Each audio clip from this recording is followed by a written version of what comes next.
자, 첫 번째 뉴스부터 좀 안타깝습니다. 보여주시죠. 제2경인고속도로 화재입니다. 자, 지금 뭐 다들 속보 보셔서 아시겠지만 큰 화재가 발생했습니다. 방음터널 경인고속도로. 자, 인명피해도 점점 커지고 있던데, 자, 이 기자, 지금까지의 피해 상황 그리고 인명피해 정리해 주시죠. 네, 일단 오늘 오후 1시 50분쯤에요. 과천 가련동 제2경인고속도로 방음터널에서 이렇게 화재가 발생을 했습니다. 이 가운데 현장에서 5명이 사망을 했고 얼굴 화상 등으로 3명이 중상을 입었습니다. 34명은 연기를 흡입해서 치료 중이어서요. 이 사상자가 더 늘어날 가능성도 있습니다. 소방당국은 화재 규모가 크다고 판단해서 한때는 대응 단계를 2단계까지 올리기도 했습니다. 이어서 화재 발생 1시간 반 만인 오후 3시 20분쯤이었는데 초진에 성공을 했고요. 이 현장에는 펌프차와 이 소방 헬기 등이 투입돼서 진화 작업을 벌이는 중입니다. 이번 불로 이 방음터널의 하부를 지나는 이 47번 국도가 있습니다. 여기에도 이 화재로 인한 낙하물이 떨어져서요. 양방향 통제가 된 상황입니다. 자, 더군다나 이 바람이 많이 불어서 화재 진압하기에 정말 어려움이 크셨을 것 같아요, 소방대원들이. 일단은 고속도로에서 버스하고 트럭하고 추돌 사고가 일어났던 걸로 보이고 추돌 사고 이후에 트럭에서 화재가 발생해서 이 방음 터널은 이 일반 터널보다 면적이 넓어요. 지금 보시는 이 장면이 최초 발화 그렇죠. 장면이라고. 발화 장면이고 뭐 과실이 누가 했는지 어디를 어떻게 접촉했는지 이 부분은 앞으로 해야 될 부분인데 어쨌든 간에 공간이 매우 넓다 보니까 산소 면적도 넓고 이래서 화재가 아주 급격하게 늘어났고 그렇게 진압하는데 상당한 시간이 좀 걸렸던 것입니다. 예, 어쨌든 현재는 화재가 완전히 진압이 됐고요. 더 이상의 인명피해는 없기를 바라봅니다. 자, 두 번째 뉴스 이어가 보죠. 입장권은 3만 원. 중국이 운영하는 비밀 경찰서가 아니냐 의혹받던 한강변 강남권 중식당 동방명주. 자, 식당 규모에 비해서 맛은 형편없었다던 지적까지 나왔던 바로 그 동방명주 실소유자가 오늘 기자회견을 했어요. 저도 봤습니다. 그래서 비밀 경찰서가 맞습니다, 죄송합니다 했습니까? 네, 그런데 그런 언급은 전혀 없었습니다. 대신에 한 얘기를 좀 전해드리면요. 일단 이 중국이 반체제 인사를 자국으로 송환하기 위해서 한국의 비밀 경찰서를 설립을 했다. 그게 바로 서울에 있는 한 중식당이다. 이런 의혹이 나왔는데 여기에 대표가 기자회견을 열고 일단 의혹을 부인을 하긴 했습니다. 이 중식당 대표가 왕해군 씨인데요. 이 왕 씨는 비밀 경찰서 보도 사건이 발생하기 이전에는 정상적인 영업 장소였다. 그런데 이 사건 이후에 도마 위에 오르게 됐다. 이렇게 전했습니다. 그러면서 자신이 실소유주라면서요. 내 개인정보나 가족의 정보, 초성을 공개한 언론사에 모든 법적 책임을 적용하겠다. 이런 얘기도 했습니다. 또 이어서 최근에 악의적인 언론사가 정말 나를 화나게 했다. 대한민국에 20년 가까이 거주하고 있는데 한중 수교 30주년 한중 언론인 침묵회도 우리 식당에서 했다는 겁니다. 그런데 이 언론사 국장과 대표들은 나를 모르냐면서 도대체 의도한 게 뭐냐 이런 얘기까지 했습니다. 상당히 강하게 불만을 제기한 건데 그러면서도 사실 이 의혹의 핵심은 비밀경찰서와의 연관성이잖아요. 예. 이에 대해서 이 왕 대표는 이런 의혹을 구체적으로 반박하지는 않은 채로 기자회견을 마무리했습니다. 자, 들으신 것처럼 저도 봤는데요. 니들 대한민국 언론 보도 똑바로 해, 법적 대응할 거야 하면서 잔뜩 으름장만 놓더란 말이죠. 예, 저도 보면서 싶었는데 급기야 모레 또 기자회견을 한다면서 이런 얘기를 했습니다. 들어보시죠. 只接受100人入场采访、报道或旁听。为了实现公平、公正、无差别化，我们采取实名购券方式入场。入场券（括弧）入场券委托第三方韩国机构执行（括弧完了），每人3万韩币，售完即止。 자, 양 변호사님, BTS 기자회견도 입장권을 팔지는 않습니다. 예. 자, 그런데 이게 무슨 소리일까요? 그러니까 뭐냐면 너무 많은 사람들이 궁금해하고 있기 때문에 그때 설명회를 정식으로 모레 개최를 하는데 1인당 3만 원씩을 받겠다라고 했었고 조금 전에 보신 것처럼 취재 보도를 원하는 사람도 3만 원이에요. 또 선착순으로 이게 이제 차별 없고 공정하게 입장을 하기 위한 거라고 하는데 저는 기자회견 가는데 그럼 JTBC에서 최소한 카메라 감독 한 분하고 기자 한 명만 들어가도 저 설명해 드리려고 6만 원 써야 되는 건데요. 예. 아니 오늘 반박 그냥 얘기를 하면 되는데 왜 저렇게 되는지 이해가 잘 안 가네요. 저도 이 대목에서 제일 고개가 갸우뚱해지더라고요. 알겠습니다. 3만 원 내야 될까요? 아무튼 자, 다음 뉴스 이어가죠. 끼어들기 시비 끝에 점점점입니다. 자, 무슨 일이 있었던 걸까요? 영상 보시죠. 자, 이곳은 부산 해운대 한 도로. 불박차가 차선을 바꾸려다가 갑자기 멈칫하죠. 바로 저 차, 회색차 때문이었습니다. 결국 추월을 하고요. 쭉 갑니다. 자, 문제없이 가는데 그런데 저 앞서 추월했던 회색차가 앞으로 끼어드네. 신호대기가 걸리자 차에서 내립니다. 왜 내려? 야, 이제부터 네가 잘못했잖아. 그냥 가세요, 사장님. 실랑이가 벌어지는데 잠시 후에 손에서 뭔가를 들고서 불박차주를 퍽 계속 쫓아오면서 휙. 박 변호사님, 네. 저 손에 쥔 거 검은 거 뭡니까? 자, 삼단봉처럼 보이는 건데요. 저게 사실은 전기 충격기입니다. 예? 상당히 위험한 물건이죠. 이 삼단봉처럼 보이는 전기 충격기로 지금 보면 너 때문에 내가 위험할 뻔했다. 그래서 막았고요. 그래서 결국은 폭력을 행사하다가 나중에는 삼단봉처럼 보이는 전기 충격기로 전기 충격을 가하는 모습까지 포착이 됩니다. 주위 사람들이 말렸기 때문에 더 이상의 폭행은 없었는데요. 그 이후에 경찰이 와서 이 경우는 특수상해죄가 성립할 수가 있어요. 특수상해죄로 지금 입건한 그런 상황입니다. 그렇군요. 자, 또 다른 영상 보시죠. 자, 교차로에서 저렇게 끼어들면 안 되죠.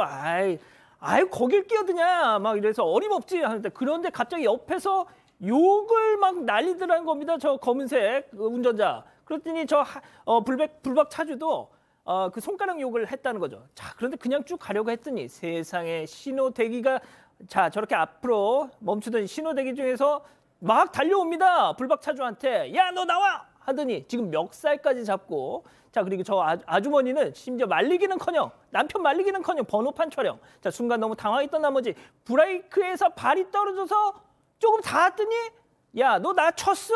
야, 당신 사진 찍어 하면서 지금 공사 커지고 있습니다. 오 교수님.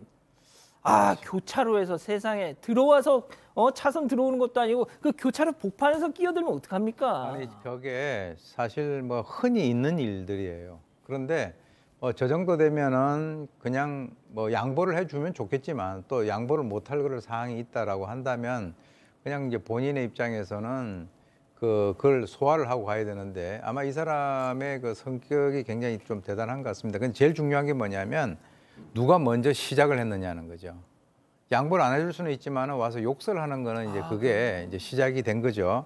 그러니까 이제 이쪽에 있는 이 여자분도 뭐 욕을 했고, 그렇게 되면은 어떻게 보면은 50대 50이 아닙니까? 그런데 이제 거기 참지를 못한 거죠. 차 앞을 갖다 놓고 와서 이제 시비가 크게 벌어졌는데, 거기에다가 이제 멱살까지 잡고, 그러니까 이제 사실 이 여성의 입장에서는 좀 겁이 났겠죠. 겁이 나죠. 예, 그래서 이제 지금 밟고 있던 그 브레이크에 발이 이렇게 딱 띄어져 가지고 약간 부딪히니까 또 이제 거기에서 이거 특수 폭행이다. 이제 아마 이제 그 차로 이렇게 약간 밀면 특수 폭행되는 건 알고 있는 모양이죠. 근데 제가 볼 때는 그게 이제 고의성이 인정이 안 돼서 경찰 입장에서는 그게 불송치로 이제 결정이 됐는데 이의 신청을 했고요.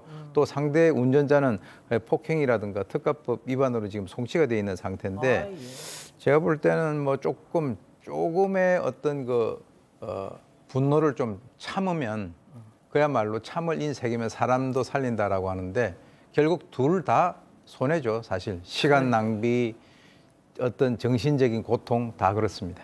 알겠습니다. 자, 다음 뉴스도 이어갈게요. 심심한데 부셔도 되죠. 자, 황당한 걸 넘어서 화가 나는 영상 함께 보시죠. 자, 한 여성이 열심히 저렇게 눈사람을 만들고 있습니다. 심혈을 기울여서 저렇게 코까지 푹 집어넣어서 만들고 있죠. 자, 그때 남성이 등장할 텐데, 저 건들건들 막 다가오는 거 보세요. 자, 그런데 저렇게 와가지고는 저거 그쪽이 만든 거예요? 묻더니 눈사람 부셔도 돼요 하면서 갑자기 보세요. 자, 보시더니 발로 팍! 두 번 발길질을 하더니 급기야 지금 현재 저 여성이 만들고 있는 눈사람까지는 퍽! 뭐 저런 X가 있단, 나 욕하면 안 되는데 욕이 나오네요, 양 변호사님. 아니 뭐가 불만이고 문제죠? 저는 진짜 눈사람 만들어 놓고 있으면 저렇게 부수고 하는 사람들 본 적도 있어요. 근데 지금 옆에 만들고 있는 사람이 있잖아요. 그 사람이 지금 바로 붙어서 공들여 물어오고 있고, 그 사람이 만들고 있다는 걸 물어보기까지 했잖아요, 저 남성이. 저거는 그냥 글자 그대로 시비를 걸거나 무슨 화풀이 상대로 삼은 게 아닌가 싶어요. 저 그리고 눈사람도 사람 얼굴 모양까지 갖고 있는데 저러고 싶을까요? 그러니까 말이죠. 아, 좀 이상합니다. 자, 그러면 다음 마지막 사연 이어가 보죠. 결혼하고 싶다면 1억입니다. 아, 제목부터 심상치 않은데요. 네, 이 결혼하고 싶으면 1억을 가져오라는 여자친구의 부모님 때문에 고민이라는 사연입니다. 일단 이 남성은 36살의 공무원이고요. 여자친구는 29살 직장인입니다. 그러니까 둘은 7살 차이인 건데 이 여자친구는 사회 초년생이어서 이 부모님이 혼수 포함 5천만 원까지 지원을 하겠다고 한 상황입니다. 하지만 정작 여자친구의 부모님은 이 예비 사위에게는 1억 원을 요구했다는 건데요. 사실 여자친구보다 7살 많고 또 경제적으로도 여유가 있지만 마치 맡겨놓은 것처럼 1억 원을 요구하는 게 당연한 건가 하는 의문이 든다고 합니다. 자, 기다리고 기다렸던 푸처 핸즈업 타임. 우리 가족 여러분들도 채팅창에 OX로 함께 참여해 보시죠. 먼저 예비 처가가 옳다 쪽입니다. 36 먹은 남자가 별이 7개, 7살 어린 여자 데려간다면서 1억도 준비 안 했단 말이야. 저쪽에서도 5천은 준대잖아. 이게 지금 억울할 일이니? 동그라미. 이 예상 외입니다. 저는 여기서 동그라미를 들을 것 같은데 말이죠. 알겠습니다. 다음은 예비 신랑이 옳다 쪽입니다. 아니, 아무리 그래도 특정 액수를 부르는 건 좀 그렇잖아. 돈이 아닌 남자의 좀 장래성을 봐줄 수는 없니, X. 아하, 그렇군요. 자, 우리 박 변호사님부터. 돈 금액이 나온 게 이제 문제인 것 같아요. 액수가 지금 1억이다. 뭐 누구는 5천에 준비했다. 이 얘기가 나오면 결국은 이게 이 결혼이라기보다는 뭔가 거래에 가까워지거든요. 뭐 미국이나 뭐 다른 나라의 혼인 관계를 이제 계약이나 거래로 보기도 하지만 우리나라는 아직 그렇지는 않은 상황이기 때문에 너 1억 갖고 와. 그럼 결혼하고 너 7살 차이니까 2억 필요해. 이런 말 하는 게 과연 맞을까요? 아니, 근데 이제 혼수로 네. 처가에서도 5천만 원을 지원을 해주고 자연스럽게 그냥 하는 거죠. 그걸 갖고 넌 우리 5천 준비해서 넌 1억을 준비해라. 곱하기 2를 준비해라. 이런 얘기를 하는 거는 타당하지 않아 보입니다. 자, 시간 관계상 우리 교수님 그리고 변호사님 짧게 가겠습니다. 부모가 저렇게 결혼에 굉장히 과도하게 끼게 되면요, 결혼 깨집니다. 보통 보면 이 혼수 가지고 결혼 깨지는 그런 커플들이 적지가 않아요. 그리고 이제 뭐 이런 어떻게 보면 어머니가 계속 저렇게 얘기를 하시면 주위에서는 그 어머니에 대해서 천박하다 이렇게 비난을 받을 수도 있습니다. 그러면 2억짜리 신랑이 나오면은 이쪽에서 같이 결혼시키려고 그러다가 그쪽으로 딸을 갖다가 돌릴 건가요? 1억, 2억 이렇게 얘기하는 것은 사실은 어떤 기준도 없고요. 제가 봤을 때는 어떤 어머니로서 저렇게 하게 되면 이 사이하고 정말 앞으로 길게 같이 가야 될 텐데 처음부터 아주 틀어지게 되면 다시 그 관계를 갖다가 복구하기가 상당히 어렵습니다. 아하.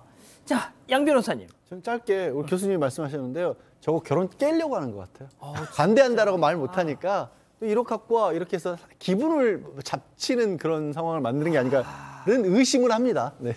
그럴 수도 있겠네요. 자, 이 기자. 네, 가족 여러분들도 양 변호사님이랑 비슷한 의견 많이 주셨는데요. 클레이니 클레모님은 그냥 남자가 마음에 안 드는데 돌려서 거절한 거다라고 하셨고요.